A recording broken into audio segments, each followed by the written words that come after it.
एक महत्वपूर्ण, सब लोगों के लिए महत्वपूर्ण इसलिए है जिसके ऊपर हम श्रद्धान कर रहे हैं। श्रद्धान करने योग्य वह है, किंतु उसके बारे में दर्शन कह देते, किंतु श्रद्धान क्यों कहा। इस प्रकार वह प्रसंग स्वयं ग्रंथकार ने अपने मन में रख करके कहा है। सम्यक दर्शन ज्ञान चारित्राणि मोक्ष मार्ग, इस अर्थ में बहुत महत्वपूर्ण है ये। उन्होंने ये कहा दर्शन का अर्थ अवलोकन के अर्थ में ही आता है। ये सबको मान्य है।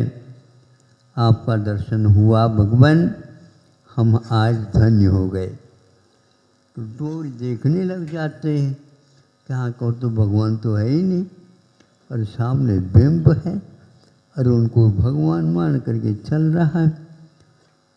आपने दर्शन किया, हाँ दर्शन किया, ये भी कहा जा रहा है, किंतु इसको दर्शन न करके दर्शन श्रद्धान कहा है। ये बहुत महत्वपूर्ण है।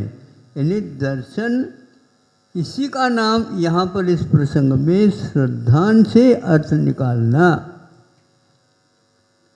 अब थोड़ी सोचिए, आज सम्यक दर्शन किसी थर्मामीटर से नापना चाहें, नापा नहीं जा सकता। जो नापने योग्य, तोलने योग्य चीज नहीं, उसके बारे में आज कुछ लोग ऐसे कहते हैं, अरे यदि अपने आप आत्मा में रहने वाले होते हैं और उसको ही हम नहीं देख पाते, नहीं अनुभव कर पाते हैं, तो वह मिथ्या दृष्टि है, ऐसा कहा जाता है। ये कितना साहस की बात है, जिसके बारे में स्वयं आचार्य महोदय ने कहा यह देखने के काबिल नहीं है हम लोगों के लिए। दिव्य ज्ञान होता उनके लिए यह अवश्य हो सकता विषय। आज दे परोक्षम, आपके पास परोक्ष ज्ञान है। परायत्तम परोक्षम, यह पर के आश्रय से होता है, यह सीधा नहीं होता है। इसके बारे में आज बार बार जोर देकर के कहा जाता है, हमने इसको साक्षात देख लिया। न आपने देखा, न ही आपके कोई मुखिया हो उसने देखा, न ही उनके कोई गुरु हो उसने भी नहीं देखा। गुरुओं ने ये कहा है, कुंद कुंद का ये वाक्य है। श्रद्धान का नाम ही सम्यक दर्शन है, अवलोकन का नाम सम्यक दर्शन नहीं है। इसलिए मैंने सब कुछ देख लिया, मैंने सब कुछ अनुभव कर लिया, मेरे पास सम्यक दर्शन है। कुछ ही इन्हीं गिने व्यक्तियों के पास सम्यक दर्शन है। ये आपने अपने आंखों से देखा है क्या? स्वप्न में देखा तो मैं नहीं उसको स्वीकार करता। महाराज स्वप्न भी तो सही होते हैं ना। हाँ हाँ, हमें समझा दो कैसे सही होते। स्वप्न सही होते हैं तो गलत हो रही क्या महाराज? गलत नहीं कह रहा हूँ मैं, क्योंकि मैं यह निर्णय देने वाला कौन होता हूँ? इस वाक्य को तो सब लोगों ने स्वीकार किया है। अर्थ पर्याय के बारे में भी यही बात कही जाती है। जो व्यंजन पर्याय होता है, जो स्थूल होता है, इंद्रियों का विषय होता है, सब कुछ होता है, उसको व्यंजन पर्याय का।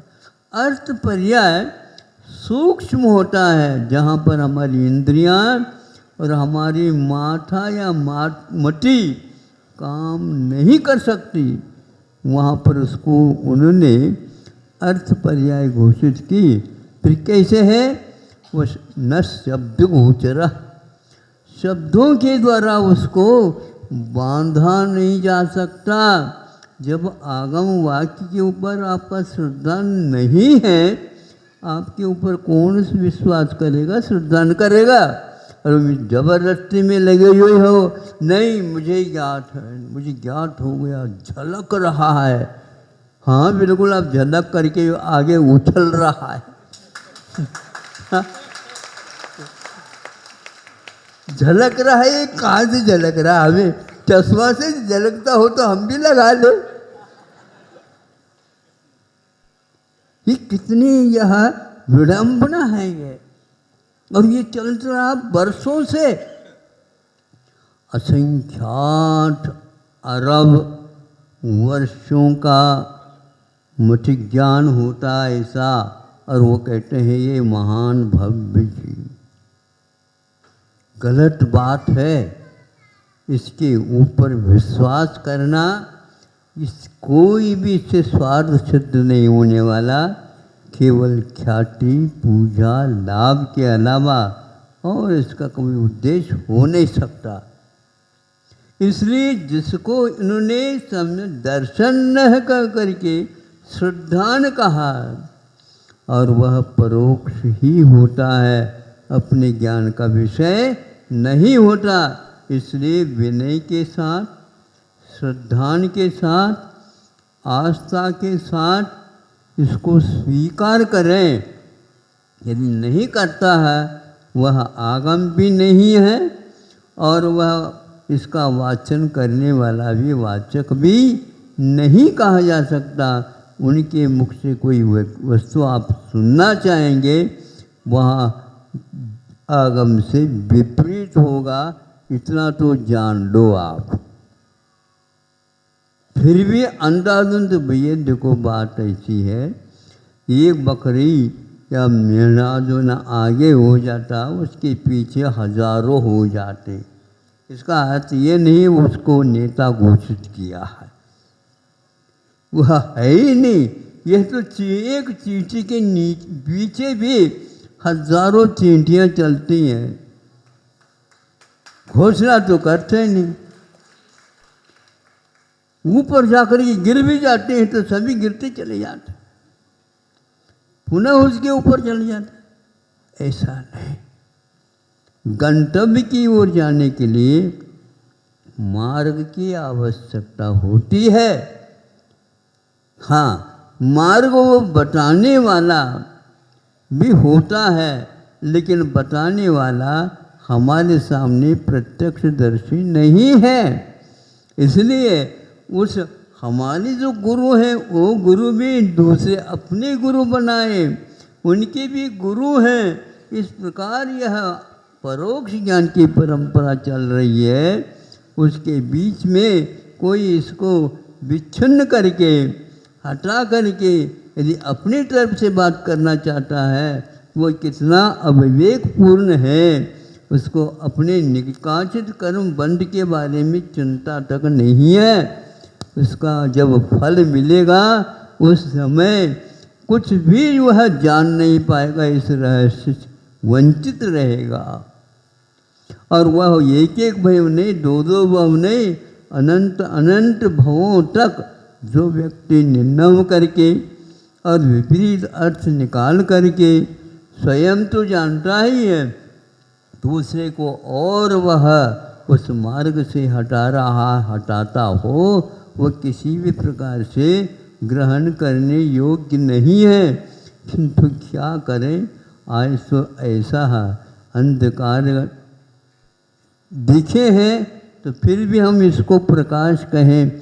लेकिन जहाँ शास्त्र की बात आती है, वहाँ पर हमें श्रद्धान की ही मुख्यता होती है। और इसके उपरांत भी कुछ पहचान तो होती होंगी महाराज।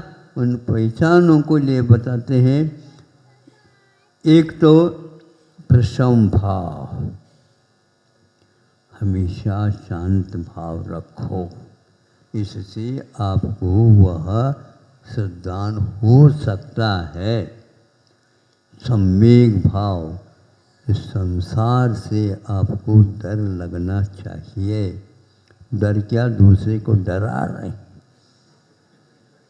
छीना झपटी हो रही है, जबरदस्ती हो रहा है, कोई भी अभिमत नहीं स्वीकारता है, जबरदस्त से दबाव डाल करके मंत्रिमंडल में उनको प्रवेश दिया जा रहा।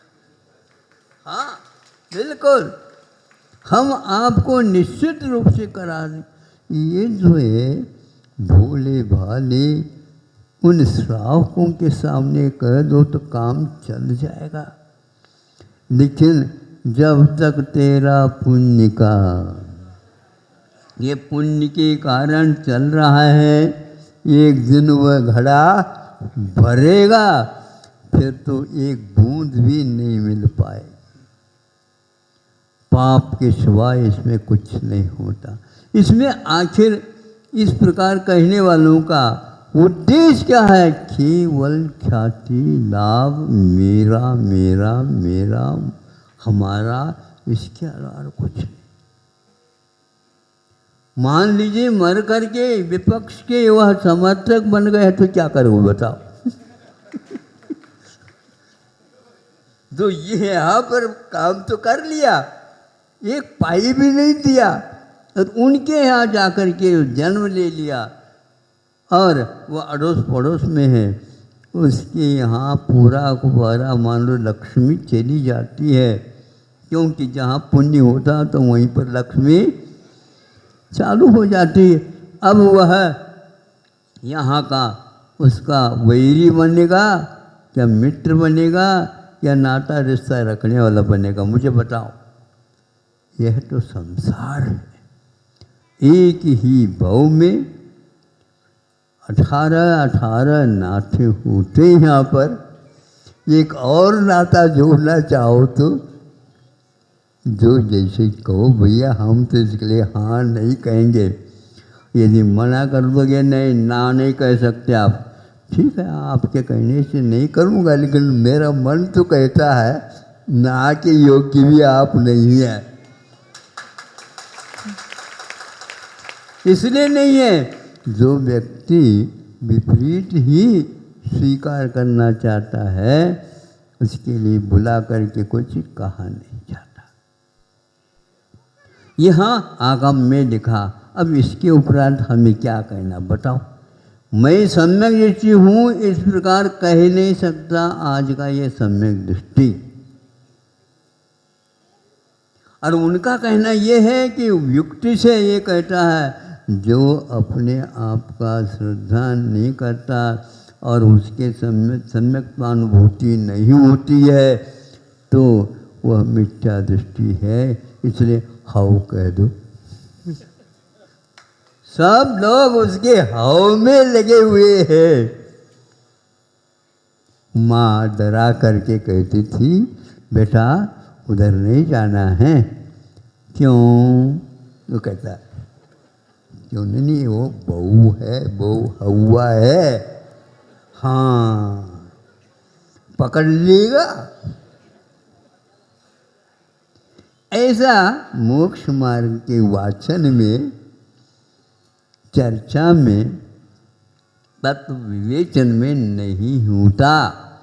फिर भी जिज्ञासा होना अलग वस्तु, किंतु उन्होंने कहा अर्थ पर्याय है क्या? नहीं, अर्थ पर्याय है ये तत्समयवर्ती पर्याय योग्यता है,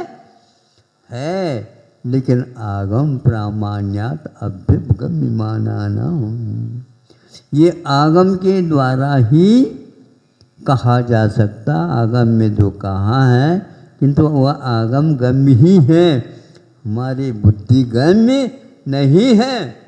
यहाँ तक कि गंधर्व परमेष्टि को कहा, गंधर्व परमेष्टि के पास विपुल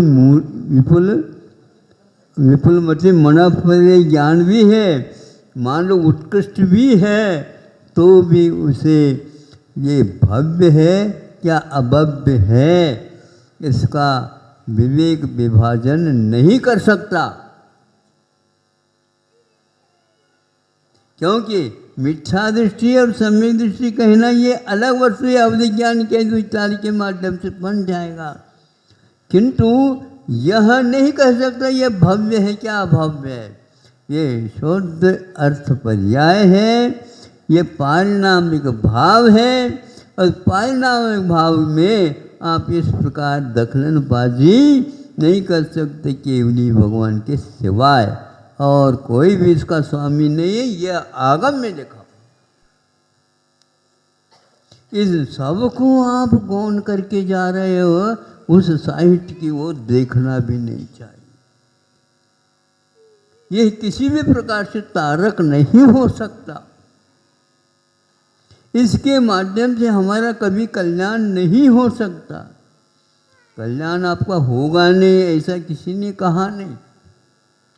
प्रशम, सम्यक, अनुकंपा, हाँ, संकृष्ट में कृष्टेश जीवेश कृपारत्व, जो दुखित है, अभावग्रस्त है, रुग्ण है, अनाथ है, अकेला है, उसको देख करके करुणा करना। मनुतिर्येषु, मनुष्य और तिर्यंचों में करुणा किया करो। देव और नारकियों के लिए आप क्या करोगे? उनके पास अवधि ज्ञान है। इसलिए अट्टे ऐधागणम करुणा भावो ये मनुतिर्येषु, करुणा भाव को रखना मनुष्य और तिर्यंचों में। मनुष्य और तिर्यंच जिनके पास हम करुणा रख रहे हैं, दया कर रहे हैं, वो कर रहे हैं, ये तो मिथ्या दृष्टि भी कर सकता। इसके लिए नहीं कहा गया, किंतु सामान्य रूप से स्थूल हमें पहचान के लिए सम्यक दर्शन इनके साथ ही रहेगा तो इनके साथ, इनके बिना भी रह सकता है। तो आचार्य कहते हैं उसका परोक्ष ज्ञान ही रहेगा, प्रत्यक्ष ज्ञान के अंतर्गत गिनती नहीं आ सकता। जो प्रत्यक्ष ज्ञान का विषय है वह अपना अनुभव के माध्यम से उसको हम जान नहीं, फिर अपने आप को मिथ्या दृष्टि, आप न मिथ्या दृष्टि कह सकते हैं न अपने आप को सम्यक दृष्टि कह सकते हैं। यह आपका विषय नहीं है। इसलिए परोक्ष ज्ञान ही होता है, परोक्ष श्रद्धान है तो, और परोक्ष का ही श्रद्धान करना आवश्यक होता है, और अन्यथा वह सम्यक दर्शन की कोटि में आ ही नहीं सकता। जिन सबको देख करके आज असंख्यात वर्ष का, अरब वर्ष का बोध मति ज्ञान के द्वारा हो रहा है। अब हम सोचना पड़ेगा, अब चतुर्थ काल बहुत पास आने वाला। ये कैसी बात है? इसको अंध स्वर्ण बोलते हैं। अंध स्वर्ण का अर्थ, स्वर्ण तो है लेकिन उसका लाभ हमें मिलने वाला नहीं है, उसको कभी भी शोधित करके उत्पन्न नहीं कर सकते। ऐसा यह विश्वास किसी भी प्रकार से किसी काम में आने वाला नहीं है। आपका इतना ही पर्याप्त समय आपने दे दिया, इसलिए हमने ले लिया। सीधी सीधी बात, मैं किसी भी प्रकार से स्वामी नहीं बनना चाहता हूँ, क्योंकि दूसरे पर्याय का स्वामी हम बन कैसे सकते हैं? हम उसके अधिकारी नहीं हैं।